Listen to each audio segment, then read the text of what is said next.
Hello guys, welcome to ASK coaching centre.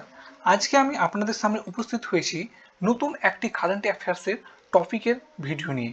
এইখানে আমরা দেখব যে জিপিএস স্পুফিং কি এবং বারবার কেন এই জিপিএস স্পুফিংটা আমাদের নিউজে আসছে, এবং আমরা এটাও দেখব যে ডাব্লিউবিসিএস এক্সামিনেশনের ভিত্তিতে এই কারেন্ট অ্যাফেয়ার্স টপিকটি কতটা গুরুত্বপূর্ণ।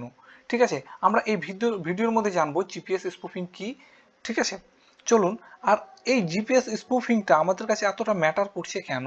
কারণ হলো যে রিসেন্টলি যখন এই এরোপ্লেনের কিছু কিছু এরোপ্লেনের পাইলটরা যখন ইউএইর কাছে গিয়েছে, ইউএইর কাছে যখন উপস্থিত হয়েছে, তখন তাদেরকে বারবার কিন্তু একটা কি দেখাচ্ছে, ভুল নেভিগেশন দেখাচ্ছে। তাই তারা বুঝতে পেরেছে যে তাদের ভুলভাল নেভিগেশন দেখাচ্ছে। এই কারণে তারা বুঝতে পেরেছে যে তাদের সেই জায়গার জিপিএসটাকে ম্যানুপুলেট করা হয়েছে। এবার আমরা জানবো জিপিএস টেকনোলজিটা কি। জিপিএস হলো গ্লোবাল পজিশনিং সিস্টেম, মানে গ্লোবালি আপনি কোথায় আছে সেই পজিশনটা কিন্তু সে জানাবে বা বলবে, তাই তো। এবার বলা হচ্ছে যে এটা কিভাবে নির্ধারণ করা হয়। এটা স্যাটেলাইটের একটা নেভিগেশনের মাধ্যমে নির্ধারণ করা হয়। কিন্তু শুধু কি একটা স্যাটেলাইটের মাধ্যমে হয়? তাহলে তার উত্তর হলো কিন্তু না। কারণ একটা স্যাটেলাইটের মাধ্যমে নয়, গ্লোবালি মানে আমাদের পৃথিবীর মধ্যে বিভিন্ন রকম অনেকগুলো স্যাটেলাইট আছে। সেই স্যাটেলাইটগুলোর মাধ্যমে আমরা জানতে পারি যে ধরুন আপনি আছেন কলকাতায়, তখন এই স্যাটেলাইট বলছে আপনি এই জায়গায় আছেন, মানে কলকাতায় আছেন। আরও একটা স্যাটেলাইট বলছে আপনি এই জায়গায় আছেন। 3 নম্বর থার্ড যে স্যাটেলাইট সেও বলছে এখানে, চতুর্থ নম্বর সেও বলছে এই জায়গায় আছেন। মানে এইভাবে আমরা কি জানতে পারি যে একটা স্যাটেলাইট নির্ধারণ করে বা ক্রস চেক করার মাধ্যমে বলে যে হ্যাঁ, সেই ব্যক্তিটি কলকাতাতে আছে বা এই জায়গাতেই আছে। ঠিক আছে, এই হলো জিপিএস এর কাজ। কিন্তু মেন কথা হলো যে জিএনএসএসটা কি? Global navigation satellite system. মানে গ্লোবালি যে নেভিগেট করা হয় স্যাটেলাইট সিস্টেমের মাধ্যমে, এটাকে বলা হয় জিএনএসএস। মানে গোটা পৃথিবীতে, আমাদের এই পৃথিবীতে অনেকগুলো দেশ আছে। যেমন আছে কি, ইউএসএ আছে, তারপর আছে ইন্ডিয়া, তারপরে আছে কি চায়না, তারপরে জাপান। মানে প্রত্যেকের কি আছে, একটা নির্দিষ্ট, প্রত্যেকের আলাদা আলাদা করে নেভিগেশন নেভিগেশন দেখার জন্য কি আছে, স্যাটেলাইট আছে। সেই কারণে কি করা হয়, যখন আপনি ধরেন আছেন কলকাতায়, সেই কলকাতায় যে আপনি আছেন সেটাকে ধরার জন্য অন্যান্য অন্যান্য স্যাটেলাইটগুলোর মাধ্যমে কি করা হয়, ক্রস চেক করা হয় যে হ্যাঁ, আপনি কোথায় আছেন, আপনি কলকাতাতে আছেন। ঠিক আছে, যেমন দেখি কোথায় কোথায় জিপিএস আছে। যেমন জিপিএস আমরা যেটা ইউজ করি সেটা হলো কি ইউনাইটেড স্টেটের জিপিএস। আর ইন্ডিয়ার হলো কি, ইন্ডিয়ার হলো নেভি। ইন্ডিয়ার যে স্যাটেলাইটটা আছে সেটার নাম হলো নেভি। আর ইউরোপিয়ান ইউনিয়নের হলো গ্যালিলিও, রাশিয়ার গ্লোনাস, বেইদাও হলো চায়নার, এবং কিউজাস হলো জাপানের। এগুলো হলো প্রত্যেকটা দেশের আলাদা আলাদা জিপিএস সিস্টেম। তাহলে এবার এতক্ষণ আমরা জানলাম জিপিএস সিস্টেমটা কি, সেটা কিভাবে কাজ করে। ঠিক আছে, কিন্তু এবার আমরা জানবো জিপিএস স্পুফিংটা তাহলে কি। এইটাই নিয়েই তো যত টপিক, বা এইটা নিয়েই যত মাথা খারাপ হয়েছে বা থ্রেটের কারণ। স্পুফিং কারণ হলো যে জিপিএস এ যখন আপনি ধরেন আছেন কলকাতায়, ঠিক আছে, সরি, ধরুন আপনি আছেন কলকাতায়।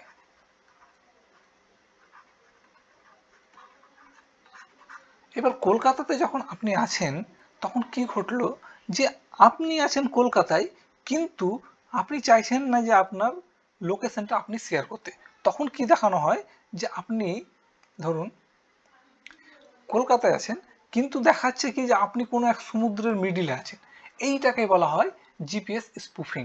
মানে আপনার অ্যাকচুয়াল লোকেশনটাকে হাইড করা হয়, বা সেটাকে লুকানো হয়, বা অন্যজনের কাছ থেকে মানে লুকানোর চেষ্টা করা হয়। ঠিক আছে, এবার জিপিএস স্পুফিং কিভাবে হয়। ধরুন যখন জিপিএস সিস্টেমে একটা নেটওয়ার্ক আসছে যে আপনি এই জায়গায় দাঁড়িয়ে আছেন জিপিএসে, তখন কি করা হয় যে এই যে নেটওয়ার্কটা থাকে না, সে এই নেটওয়ার্কগুলো কিন্তু খুব উইক থাকে, দুর্বল থাকে। এই কারণে কি হয়, এই উইক নেটওয়ার্কগুলোর কারণে যখন একটা নেটওয়ার্ক স্ট্রং নেটওয়ার্ক পায়, ধরুন আমি পেলাম যে একটা স্ট্রং সিগন্যাল পেলাম যে এই জায়গাটা থেকে একটা ভালো স্ট্রং, তখন কি করা হয়, প্রায় জিপিএস সেটাকে ক্যাপচার করার চেষ্টা করে। আর এই স্পুফিংটা হলো কি সাইবার অ্যাটাক একটা। তারা কি করে, প্রথমে একটা ট্রান্সমিটারের মাধ্যমে তারা সেই জায়গায় প্রবেশ করবে এবং সেখানে প্রবেশ করে তারা একটা সিগন্যালের মতো তৈরি করে, ঠিক আছে, এবং সেই সিগন্যালটাকে তৈরি করার পরে সেই সিগন্যালটাকে ব্লক করে এবং সেখানে একটা স্ট্রং সিগন্যাল দেখায় এবং তখন জিপিএস বুঝতে পারে না, ভাবে যে কাছে যে জিপিএসটা আছে মানে স্ট্রং সিগন্যালটা আছে সেই সিগন্যালটাকে তারা আসল ভেবে নেয় এবং তারপরে কি হয়, সেই জায়গার তারা লোকেশন দেখাতে শুরু করে। হাউ জিপিএস স্পুফিং ওয়ার্ক, এই যে বললাম উইক সিগন্যাল ভালনারেবিলিটি, মানে উইক সিগন্যালটাকে কি করে ভেঙে দেবে, ঠিক আছে। তারপর ট্রান্সমিটার ডিপ্লয়েড, তারা একটা ট্রান্সমিটার তৈরি করবে এবং সেই ট্রান্সমিটারের মাধ্যমে তারা কি করবে, একটা স্যাটেলাইটের মতো তারা একটা সিগন্যাল তৈরি করবে এবং তারা তখন অন্যান্য সিগন্যালগুলো ভাববে কি, বা স্যাটেলাইট ভাববে যেটাও তো একটা সিগন্যাল, কিন্তু এটা যেহেতু স্ট্রং সিগন্যাল দিচ্ছে তার মানে কি এটাকে তারা ঠিক বা ট্রু ভেবে ফেলে। এই কারণে তারা এই সিগন্যালটাকেই লক করে এবং তারপরেই তার পজিশনটাকে কী করা হয়, ম্যানুপুলেট করা হয়, মানে ওই সিগন্যালের পজিশনটা কিন্তু চেঞ্জ হয়ে যায়। এবার দেখুন জিপিএস স্পুফিং অ্যাটাকস, মানে জিপিএস স্পুফিংয়ের মাধ্যমে ক ধরনের অ্যাটাক হয় আমরা এখানে দেখব।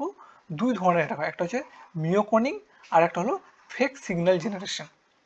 মিওকনিংটা কি, মিওকনিংটা হলো ধরুন যে আজ আপনি আছেন কলকাতায়, কিন্তু আপনি কলকাতাতে আপনার যে লোকেশনটা এখন দেখালেন সেটা আপনি চান না যে আপনার লোকেশনটা কেউ জানুক, তখন আপনি কি করলেন যে আপনি আজ কলকাতা থাকার পরে কাল আপনি চলে গেছেন দিল্লি, আপনি তখন দিল্লি থেকে কি দেখাচ্ছেন, দিল্লি থেকে আজকের এই যে লোকেশন যেটা ছিল কলকাতা কালকের, সেটাকে আপনি কি করলেন, দিল্লিতে আজ গিয়ে মানে গতকালের ঘটনাটাকে আজকে আপনি ব্রডকাস্ট করছেন, মানে পুরনো কোনো ঘটনা বা পুরনো কোনো সিগন্যাল বা পুরনো কোনো লোকেশনকে আপনি এখন ব্রডকাস্ট করছেন, তখন সেটাকে বলা হয় মিওকনিং, ঠিক আছে।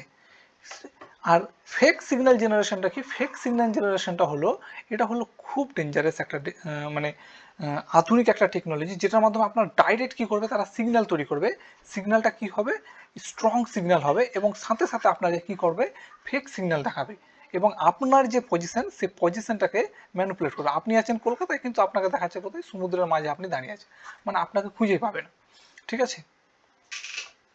এবার application and risk of GPS spoofing, এর অ্যাপ্লিকেশন কি, এর অ্যাপ্লিকেশনের মাধ্যমে কি হচ্ছে, নেভিগেশন ডিস্ট্রাকশন হবে, তারপর মিলিটারি অপারেশন যেগুলো আছে, তারপর সিকিউরিটি থ্রেট, এগুলো কিন্তু অনেক বেড়ে যাবে, যেমন গেমিং ম্যানিপুলেশন হয়, ঠিক আছে, সাইবার সিকিউরিটি রিসার্চ, এইসব জিনিসগুলো।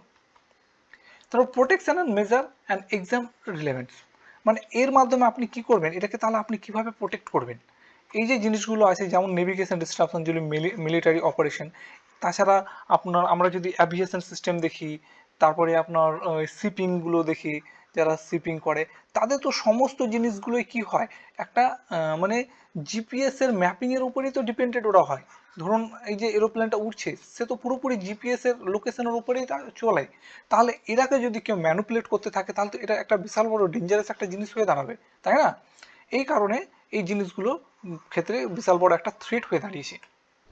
তাহলে এগুলোর জন্য তাহলে প্রোটেকশন কি, প্রোটেকশন আর মেজারমেন্ট যেটা হয়েছে সেগুলো হলো যে ইনক্রিপ্টেড সিগন্যাল ইউজ করতে হবে, যেমন মিলিটারিতে ইনক্রিপ্টেড বিভিন্ন রকম সিগন্যাল ব্যবহার করা হয়, যার কারণে কি হবে, যেন ভুল না হয় বা ভুলভাল লোকেশন যেন না হয় বা দেখাতে পারে। তারপর সিগন্যাল অথেন্টিকেশন করবে, তারপর ডিটেকশন অফ অ্যালগোরিদম, তার অ্যালগোরিদমটাকে ডিটেক্ট করবে, এইভাবে তারা কি করবে, এইভাবে আমাদেরকে কিন্তু সেই জায়গা থেকে রক্ষা পেতে হবে। তো আপনাদের ডাব্লিউবিসিএস এর এক্সামের জন্য বিভিন্ন রকম প্রশ্ন আসতে পারে, যেমন এই ধরনের প্রশ্ন আসে যে which country operates the NavIC satellite navigation system, তখন আপনি অ্যান্সার করবেন ইন্ডিয়া। তো বন্ধুরা, thanks for watching ASK coaching centre. আপনারা এতক্ষণ যা দেখলেন সব এএসকে কোচিং সেন্টারের মাধ্যমে, আর আপনারা যা দেখলেন সেটা সম্পূর্ণটা পিডিএফ আপনারা পেয়ে যাবেন আমার টেলিগ্রাম চ্যানেলে, এএসকে কোচিং সেন্টার নামে যে টেলিগ্রাম চ্যানেলটা আছে, আপনারা এখানে কিউআর কোড স্ক্যান করে আমার কিন্তু চ্যানেলে জয়েন করতে পারেন। থ্যাঙ্কস ফর ওয়াচিং, ভালো থাকবেন, সুস্থ থাকবেন।